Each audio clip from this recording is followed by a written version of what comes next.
जो भगवान का नाम निरंतर रटते उनमें दिव्य शक्ति जागृत हो जाती। जैसे दो लकड़ियों के बार बार घर्षण से अग्नि उत्पन्न हो जाती शक्ति। देखो ना, दो पत्थरों को आप रगड़िए तो उनमें चिंगारी पैदा हो जाएगी। तो दिव्य चिदानंदमय नाम जब हमारी जिह्वा पे रगड़ होती है उसमें ऐसी महान शक्ति जागृत होती। ज्ञान, भक्ति, वैराग्य, विपत्ति, दुख का नाश सब।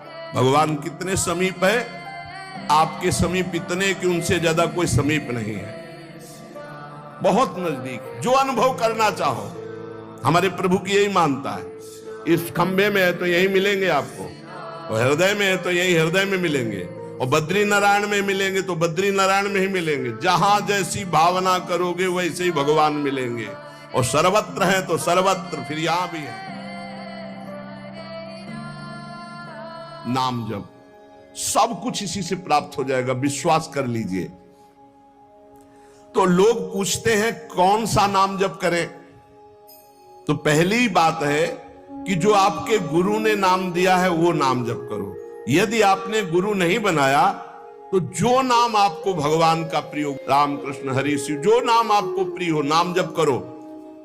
वो आपको गुरु से मिला देगा, गुरु मंत्र दिलवा देंगे, वो आपको भगवत प्राप्ति का सब वही नाम करवा देगा। आप शुरू तो करो नाम जप करना। जिनको सौभाग्य से गुरु मिल गए हैं, अपने गुरु के द्वारा दिए हुए नाम पर आसक्त हो जाओ। और मन का एक स्वभाव है, ये बगल में कुछ लेके चलने का स्वभाव है, गुरु से हटकर कुछ लेके चलने का। ये स्तोत्र ले लें, ये नाम ले लें, ये इसका स्वभाव है। इसी स्वभाव को हटाना है। गुरु ने कहा राम तो राम, गुरु ने कहा राधा तो राधा जीवन, उसी से आप देख लेना सब कुछ प्राप्त हो जाएगा। नाम की बड़ी महिमा है। विभिन्न ग्रंथों में भगवान के विभिन्न नामों को गाया गया है। जो तुम्हें नाम प्रिय लगे, और भगवान के अनंत नाम हैं। सभी भगवान के नाम समान बलशाली हैं, पर विशेषता होती गुरु प्रदत्त नाम में। जैसे गोस्वामी जी को राम नाम सर्वोपरि, चैतन्य महाप्रभु कृष्ण नाम सर्वोपरि, हरिवंश महाप्रभु राधा नाम सर्वोपरि, कोई हर्ज नहीं। उसी एक परम तत्व के अनेकों नाम हैं, जिसको जो प्रिय लगे खूब पकड़ लो उस नाम को, जोर से बार बार उसे जपो। तो जो भगवान का नाम निरंतर रटते उनमें दिव्य शक्ति जागृत हो जाती। जैसे दो लकड़ियों के बार बार घर्षण से अग्नि उत्पन्न हो जाती शक्ति। देखो ना, दो पत्थरों को आप रगड़िए तो उनमें चिंगारी पैदा हो जाएगी। तो दिव्य चिदानंदमय नाम जब हमारी जिह्वा पे रगड़ होती है तो उसमें ऐसी महान शक्ति जागृत होती। ज्ञान, भक्ति, वैराग्य, विपत्ति, दुख का नाश सब। देखो गोस्वामी जी सरल भाषा में कह रहे हैं, यदि हृदय में और जगत में भी लोक में मंगल चाहते हो तो अपनी जिह्वा रूपी देहरी पर, जो भीतर और बाहर दोनों को मंगल करेगी, नाम विराजमान कर लो। गोस्वामी जी को प्राण प्रिय है 2 अक्षर राम, ऐसे प्राण प्रिय है हमारा 2 अक्षर राधा। जिह्वा पे विराजमान कर लो, लोक परलोक सब मंगल को प्राप्त हो जाएगा। सर्वत्र भगवत दर्शन, तीसरी बात आई। पहला आया अपने इष्ट के अनन्य, दूसरा कैसे हो तो बोले निरंतर नाम जप करो, और तीसरा सर्वत्र भगवत दर्शन। ये सर्वोत्तम बात है। चाहे वो चांडाल हो, पशु हो, पक्षी हो, जड़ हो, चैतन्य हो, जहां तुम्हारी दृष्टि पड़े तो उसमें देखने की कोशिश करो, इसमें भगवान श्री हरि विराजमान है। जैसे दूर से पड़ी हुई रस्सी सांप दिखाई देती है, न सांप पहले था ना बाद में रहेगा, बीच में भास रहा है, और बीच में है रस्सी, भास रहा है सांप। ऐसे ही ये संसार पहले नहीं था, बाद में भी नहीं रहेगा, बीच में भास रहा है, और है श्री कृष्ण, है प्रभु, और भास रहा है संसार। ये झूठा भ्रम हो गया। ये स्त्री है, पुरुष है, जड़ है, चैतन्य एकमात्र भगवान बना हुआ है, जो सब में मुझको देखता है और मुझ में सबको देखता है। वो मेरे नेत्रों से कभी ओझल नहीं होगा, मैं उसके नेत्रों से कभी ओझल नहीं होगा। और एक श्लोक आता है कि मैं किसी में प्रवेश नहीं हूं, कोई मेरे में प्रवेश नहीं।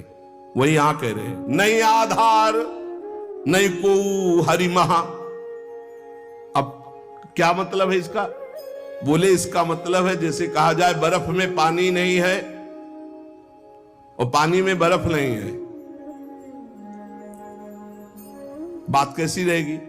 क्योंकि बर्फ ही पानी है, पानी ही बर्फ है, भेद ही नहीं है। तो कहा जाए बर्फ में पानी प्रवेश नहीं कर सकता और पानी में बर्फ प्रवेश नहीं कर सकती, उसकी अलग सत्ता नहीं। बर्फ ही पानी बनी हुई है, पानी ही बर्फ है, कोई अंतर नहीं। तो कह रहे कि नहीं आधार। बोले कैसी बात कर रहे हो? बोले इसलिए कह रहा हूं कि वही है, दूसरा कोई है नहीं। प्रभु किसी में प्रवेश नहीं करते क्योंकि प्रभु ही है पहले से, तो किस में प्रवेश करे? और कोई प्रभु में प्रवेश नहीं कर सकता क्योंकि कोई है ही नहीं, प्रभु ही है। स्वयं हरि जगत बने हुए हैं, सब कुछ ये हरि बैठे हैं। बस ये नेत्रों का हमारा दोष हट जाए, चश्मा बदल जाए, केवल हरि है। सिय राम मैं सब जग जानी, मानी नहीं जानी, जान के देख के। अति समीप, भगवान कितने समीप है? आपके समीप इतने कि उनसे ज्यादा कोई समीप नहीं है, बहुत नजदीक है। इतने नजदीक है कि अपने आप से भी नजदीक हरि है, अपने आप से भी। आप अभी अपने को शरीर मान रहे हैं या मन मान रहे हैं या स्वभाव मान रहे हैं, स्थूल सूक्ष्म कारण तीनों से नजदीक भगवान है। और इतने दूर हैं कि जन्म जन्म लग जाएंगे खोजते हुए, मिलना बहुत कठिन है। क्यों? क्योंकि बाहर खोजने से नहीं मिलेंगे, अंदर डूबने से मिलते हैं। अंदर जो लौट कर डूब गया वो पा गया हीरा, और जो बाहर चाबी घर में खो गए हैं और बाहर जंगल में पूरा जीवन ढूंढो, मिलेंगे क्या? घर में लौटो, अंतर में आओ, बहिर्मुख बात छोड़ो, अंतर्मुख हो करके एकस चरणदास चित्त मनंतई से अकेले अंदर घुसो। कुछ लेके नहीं जाओगे, प्रेम गलियत साकरी, जितने संबंध सब ये बोझा है, नहीं ले जाओगे अंदर। अंतर्मुख अकेले होकर असंगो हम, और फिर ढूंढो तो मिल जाएगा, वही मिल जाएगा। और जब वो मिलेगा तो ढूंढने वाला नहीं रहेगा, केवल वही वो है जो अनुभव करना चाहो। हमारे प्रभु की यही मानता है, इस खंभे में है तो यही मिलेंगे आपको, और हृदय में है तो यही हृदय में मिलेंगे, और बद्री नारायण में मिलेंगे तो बद्री नारायण में ही मिलेंगे। जहां जैसी भावना करोगे वैसे ही भगवान मिलेंगे। और सर्वत्र है तो सर्वत्र फिर यहां भी है। कैसे भगवान समाये हुए हैं? जैसे दूध में घी। अब दूध में पूड़ी बनाओ, नहीं बन पाएगी। अब प्रक्रिया है, दूध को दही जमाओ, दही का मंथन करो, मक्खन निकालो, मक्खन को सिराओ, घी आ गया। ऐसे ही गुरु प्रदत्त साधना के बिना यह दृष्टि नहीं प्राप्त हो सकती। सर्वत्र श्री भगवान है। भगवान कैसे समाये हुए? पयघृत, दूध में घी के समान। जैसे अग्नि और लकड़ी, लकड़ी में कहीं अग्नि है लेकिन घर्षण करो, अरण्य मंथन उसी को तो कहते हैं। लकड़ी के घर्षण से अग्नि पैदा हो जाती। जैसे एक छोटे से बीज में पूरा वृक्ष है, उसकी डाल भी है, उसका पत्ता भी है, उसका फल भी है, लेकिन उसको जब आप भूमि पर प्रक्रिया से गाड़े, बीज अंकुरित हो, तब आपको यह अनुभव में आएगा। आनंद समुद्र भगवान ही सब रूपों में व्याप्त है। एक बार यह दृष्टि आ जाए कि सर्वत्र भगवान है, वो भव समुद्र से पार हो गया। पर इस दृष्टि में बड़ा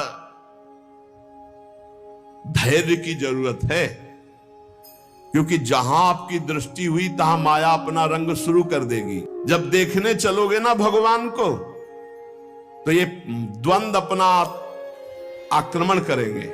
कभी सुख फंसा लेगा, कभी दुख, कभी लाभ, कभी हानि, कभी मृत्यु का भयावा, कभी मान, कभी अपमान। जो इन सब में भगवान को देखता है वही निकल पाएगा। बड़ा कठिन है जब कोई अपमान करे उसमें भगवान देखे। बड़ा कठिन है जब कोई मारने आवे, कोई कहे आओ भगवान मार दे आके। ऐसा बड़ा कठिन है। कोई हमें गाली दे, हानि करे, तिरस्कार करे, हम उसमें भगवान देखें, लेकिन है भगवान। बहुत कठिन है। भगवान एक ऐसी स्थिति दे तभी होता है, नहीं तो ऐसे। अब नामदेव जी ने जब कुत्ते में भगवान को देख लिया, भूत में भगवान को देख लिया, तो एक भगवान से सख्य भाव, भगवान एक ऐसी स्थिति दे तभी होता है, नहीं तो ऐसे। अब नामदेव जी ने जब कुत्ते में भगवान को देख लिया, भूत में भगवान को देख लिया, तो एक भगवान से सख्य भाव से बात करने लगे। एक दिन कहा, विठल भगवान, पांडुरंगा, आपकी कृपा से अब मैं सब में आपको पहचान लेता हूं। भगवान ने कहा सही। बोले आप किसी भी रूप में छुपो, अब हम आपको पहचान लेंगे।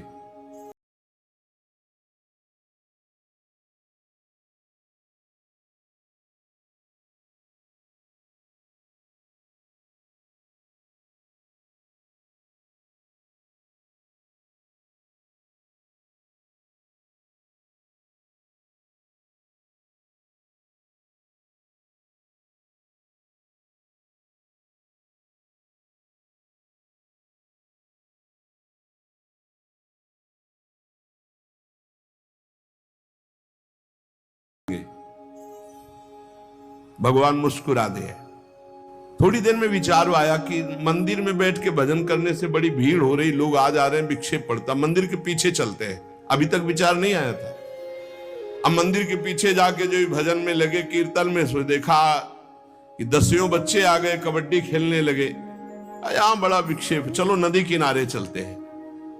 तो नदी किनारे जाकर कीर्तन करने लगे। अभी कीर्तन शुरू ही हुआ था कि वहां बैलगाड़ी से तंबू कनात उतरने लगी, हो हल्ला शुरू हो गया। तो उनके नजदीक दूर से गए, बोले यहां हम भजन करने आए थे, यहां भी उपद्रव शुरू किया। तो उसकी पत्नी गड़ासा लेके निकली, बोले हम भोजन की व्यवस्था भगवान ने कर दी है, मिल गया है, काट के अभी हम बनाते हैं, हम सब लोग खाते हैं। नामदेव जी ने कहा यहाँ तो मरने वाला प्रोग्राम शुरू हो गया, ये कौन लोग हैं जो हमें काट के खाएंगे। गड़ासा लेके दौड़ी नामदेव जी की तरफ। पति ने कहा तुम चिंता मत करो, दूसरा गड़ासा लेके वो दौड़े। अब वो नामदेव जी ने भजन तो फिर भी हो जाएगा जो जिंदा रहेंगे, और भागे मंदिर की तरफ। और सांस, और जैसे जैसे भागते पीछे से पकड़ पकड़ अब पकड़ा पकड़। जब नगर में प्रवेश किया तो वहां देखा कि कोई ने, फिर मंदिर में गया, कहा हाँ, भगवान ने कहा क्या हो गया। बोले प्रभु ऐसा ऐसा घटना घटी, पता नहीं किस देश के वो लोग थे कि वो कह रहे थे लाओ काट के खाते हैं, और वो दौड़ पड़ी उनकी पत्नी। फिर वही बोले पहचाने नहीं क्या। बोले प्रभु पहचानना क्या है, वहां इतना बड़ा गड़ासा ले। बोले रुक्मिणी जी वो थी और मैं था, और कौन था, और कोई दूसरा थोड़ी था। बोले अगर मैं छुपना चाहूं तो तुम मुझे पहचान। बोले प्रभु प्रभु सोई जाले जी देव जलाई जाल तुम्हें तुम्हें। भगवान ये